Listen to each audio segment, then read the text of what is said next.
शरद पवार का master stroke, मारी पलटी या था खुद का ही पूरा खेल। अजीत अब ना घर के ना घाट के। वैसे तो शरद पवार हमेशा से ही एनसीपी के सुप्रीमो थे और रहेंगे। हम ये तो जानते ही हैं कि रथ में लगाम खींचने वाला न कहीं आता है न कहीं जाता है, बस इधर उधर झांकता है कि उसका घोड़ा दाएं बाएं तो नहीं भाग रहा है। भागता तो बेचारा घोड़ा है और इस वक्त एनसीपी के ऐसे ही कुछ घोड़े फिलहाल परेशान हैं।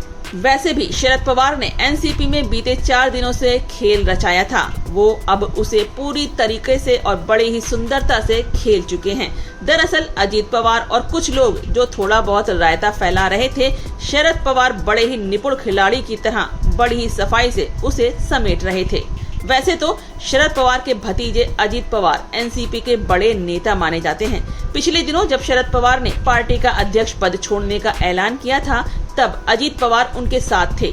उन्होंने शरद पवार के अध्यक्ष पद को छोड़ने के फैसले का खुलेआम स्वागत कर अचानक सबको चौंका दिया था।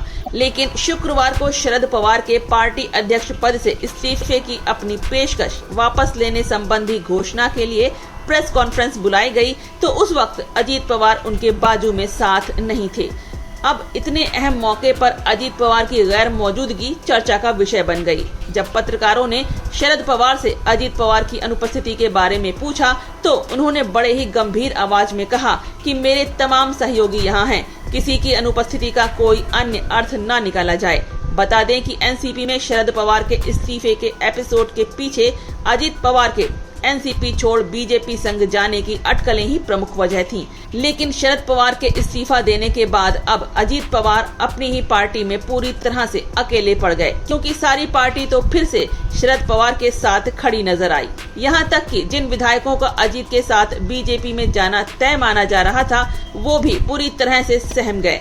शरद पवार के इस्तीफे से मारे डर के जो विधायक अजीत के साथ जाने को उत्सुक थे, वो भी इस संदेश को समझ गए कि अगर उन्होंने अजीत पवार के लिए पार्टी छोड़ी तो फिर उनका फिर से चुनकर आना ही मुश्किल हो जाएगा, क्योंकि तब पार्टी का समर्थक वोटर उन्हें नायक की जगह खलनायक की तरह देखेगा और पवार की ढलती उम्र में उन्हें दुख पहुंचाने के वो आरोपी बन जाएंगे। हालांकि पार्टी में अजीत पवार ऐसे समर्थक विधायकों की संख्या बहुत ज्यादा नहीं है, लेकिन ताज़ा घटनाक्रम से उनके कदम भी अब ठिठक चुके हैं। अब अजीत पवार के अगले कदम पर सबकी नजर है, क्योंकि बिना विधायकों का समर्थन लिए बीजेपी में भी अजीत पवार की उपयोगिता शून्य या ना के बराबर ही है।